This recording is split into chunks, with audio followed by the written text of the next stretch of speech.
शेखर शुक्ला जी सहित सभी पुलिस अधिकारीगण, इस अवसर पर आमंत्रित आप सब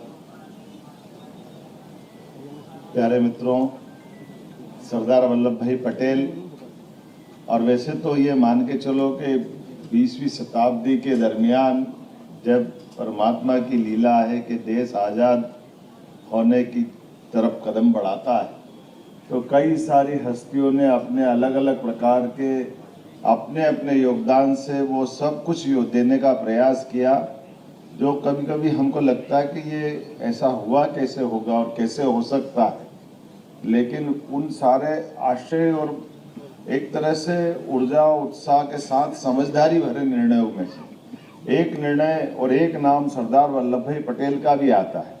सरदार वल्लभ भाई पटेल मूलतः एक साधारण किसान परिवार से निकले हुए व्यक्ति, जिनके बड़े भाई विट्ठल भाई और वो वल्लभ भाई। वल्लभ भाई ने अपने भाई के कहने पे ही विदेश में जाकर के ला की शिक्षा भी ली, बड़े भाई ने भी उस प्रकार से नाम कमाया। लेकिन ये दो भाइयों की जोड़ी ने अपना योगदान, तत्समय में तो विट्ठल भाई बड़े नेता थे, बड़ा नाम था, लेकिन वल्लभ भाई ने अपने वकालत के दरमियान बड़े उनके जीवन के कई आश्चर्य भी जुड़े हुए। जब गांधी जी सत्याग्रह की तरफ बढ़ते तो वो शुरू में झिझकते थे इस पूरे मामले में। उनको दृढ़ता के साथ इतने बड़े संघर्ष में इस मार्ग से कैसे कोई बढ़ सकता है, बड़े मन में उनके। लेकिन जब उनके अपने किसानों को लगा करके किसानों के अनुनय विनय सब प्रकार से की गई अंग्रेजों के सामने कि भाई ये इनको टैक्स नहीं देना चाहिए, अगर अकाल पड़ गया है, लोग भूखे मर रहे हैं, परेशान हो रहे हैं। लेकिन जैसा कि हम सब जानते हैं, उस दौर में इन सब बातों का कोई वजन नहीं था, कोई महत्व नहीं था। उस विवस्था भरे माहौल में उस एक तरह से आक्रोशित भाव से सरदार वल्लभ भाई पटेल महात्मा गांधी जी के पास जाते हैं और महात्मा गांधी जी ने सहजता के साथ उस आंदोलन में उनका साथ दे करके जो भूमिका अदा की। और वो दिन के बाद का पूरा समय हम सबको याद होगा कि बाद में सरदार वल्लभ भाई पटेल बारडोली के उस आंदोलन के बाद तो सरदार की उपाधि से जाने गए, और बाद का नमक आंदोलन हो या आज़ादी का कोई सा भी आंदोलन जिसको महात्मा गांधी जी ने शुरू किया, प्रत्येक आंदोलन की बैकबोन करके उसकी मूल भूमिका में अगर कोई पूरे आयोजन की सफलता में कोई रहा है तो उनका नाम है सरदार वल्लभ भाई पटेल। उनका वो योगदान वाकई अद्वितीय। और जो जो उनने प्रश्न जो उनके लिए गए स्टेप है, वो एक एक स्टेप हमको अपने आज भी इस दृष्टि से बड़ा समसामयिक होंगे।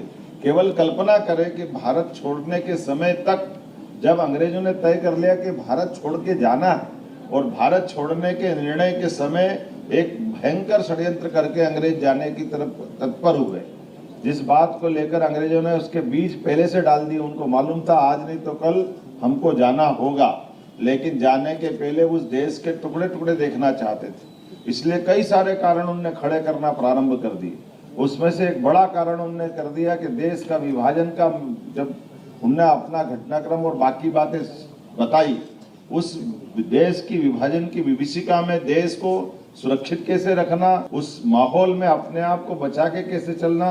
और हम सब देखते कि चाहे जो करना पड़े, अंग्रेज वो सारे षड्यंत्र कर रहे थे कि वो जेन केन प्रकार उनका इस देश से पकड़ नहीं छूटे।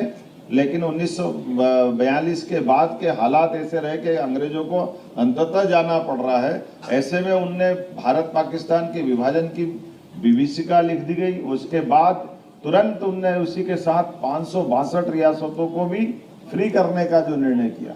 आप अंदाज लगा लो कि वो 562 रियासतें, जिनमें से हमारा भोपाल भी एक है। आप केवल कल्पना करो कि पाकिस्तान का SBI, जिसको पाकिस्तान हमारा जो वर्तमान में भारतीय स्टेट बैंक है, यहाँ का पैसा उठा करके यहाँ के राजा भी पाकिस्तान में भिजवा देते। और ये शहीद हैदराबाद, जूनागढ़, ऐसी कई स्टेट जो मिलने से मना कर देते कि हमको भारत में नहीं मिलना है। लेकिन इनके पास ये केवल स्टेट अपने आप में कागज पे नहीं थे, ये वाकई में उस राजा महाराजा के उस दौर में अपने आप में सर्वसाधन युक्त, सेना युक्त, अपने अर्धसैनिक बल, सैनिक बल, सबके साथ वो अपनी इच्छा पे छोड़ दिए गए थे अंग्रेजों के द्वारा कि आपकी इच्छा हो तो आप मिलो, अन्यथा आप अपने आप में स्वतंत्र हो। ऐसे में आज़ादी के साथ ही एक नेता जो देश का माहौल भारत पाकिस्तान के विभाजन से भयानक डरावना था, लेकिन ऐसे समय में अपनी युक्ति बुद्धि से एक एक करके सारे रियासतों के राजा महाराजाओं को तैयार करके एक भारत का नक्शा कैसे बनेगा उस दिशा में तेज गति से, बहुत तेज गति से लगे और जो जैसे भाव से समझ में आ रहा था उसको जोड़ते जा रहे थे और जोड़ते जोड़ते इस बात का भी एहसास हुआ कि आज तो मैं इकट्ठा कर लूंगा, लेकिन कल क्या होगा। तो कल के लिए भी आज की हमारी जो भारतीय प्रशासनिक सेवा की ये जो अलग अलग प्रकार के IAS IPS अधिकारी जो रहते, इसकी रचना भी उनके द्वारा बनाई गई। जब वो गृह मंत्री के नाते से थे तो उन्होंने कहा कि भारत का दोबारा अगर विभाजन रोकना है तो हमको आंतरिक ताकत और आंतरिक तंत्र भी ऐसा मजबूत करना पड़ेगा जिसके भरोसे से भविष्य में ऐसी किसी चुनौती के आधार पर भारत उन सब बातों से निपटने में सक्षम होना चाहिए। तो भविष्य की युवा पीढ़ी, प्रशासनिक अधिकारी पीढ़ी, सभी प्रकार के वो सारे प्रबंध भी करने की आवश्यकता पड़ती। और इतना ही नहीं, और आगे कितना आगे देखा होगा, कभी अंदर देखो तो आश्चर्य लगेगा कि ये हमारे सारे प्रशासनिक अधिकारी तो तय किए ही किए। 1000 साल पुराना वो विवाद जिसके कारण से भारत की गुलामी की तरफ कदम बढ़ाना चालू हुए थे और भारतीय सनातन संस्कृति का मानमर्दन हुआ था, वो सोमनाथ का मंदिर, जिस सोमनाथ के मंदिर के भरोसे से बाद का कालक्रम पूरे देश ने देखा, दुनिया ने देखा। उन्होंने कहा ये ऐसे जितने उलझे सुलझे प्रश्न हैं इनके उत्तर भी हमको खोजना पड़ेंगे। तो हम सब याद करें, सोमनाथ के मंदिर का तुरंत जीर्णोद्धार का काम भी सरदार वल्लभ भाई पटेल ने उठाया था और सरदार वल्लभ भाई पटेल ने जिस सोमनाथ के मंदिर का जीर्णोद्धार का काम कराया, उन्होंने कहा समाज के सहभागिता के माध्यम से मंदिर का निर्माण होना चाहिए और सरकार की व्यवस्था के आधार पर केवल उसका बाकी व्यवस्थाओं में सहयोग होना चाहिए। सरकारी मदद के बगैर इतना बड़ा दिव्य भव्य मंदिर बना करके हमारे पूरे देश का स्वाभिमान जागृत करने का काम भी किया।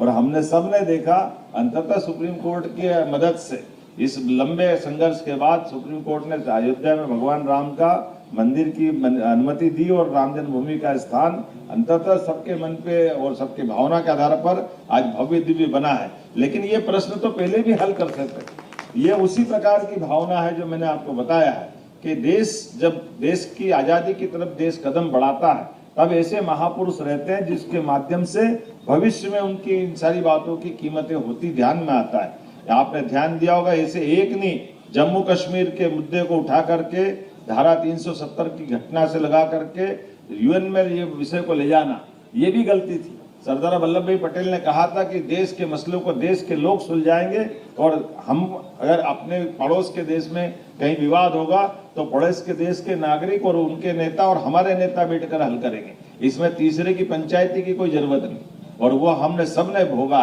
कि हमने सबने देखा है। और मुझे इस बात की प्रसन्नता है आज भी यशस्वी प्रधानमंत्री इसी मुद्दे पे कायम है कि हमको कोई थर्ड पार्टी नहीं चाहिए, 1 to 1 बात होना चाहिए, चाहे ऑपरेशन सिंदूर हो या कुछ भी हो या सरदार वल्लभ भाई पटेल की उसी भावना का प्रकटीकरण।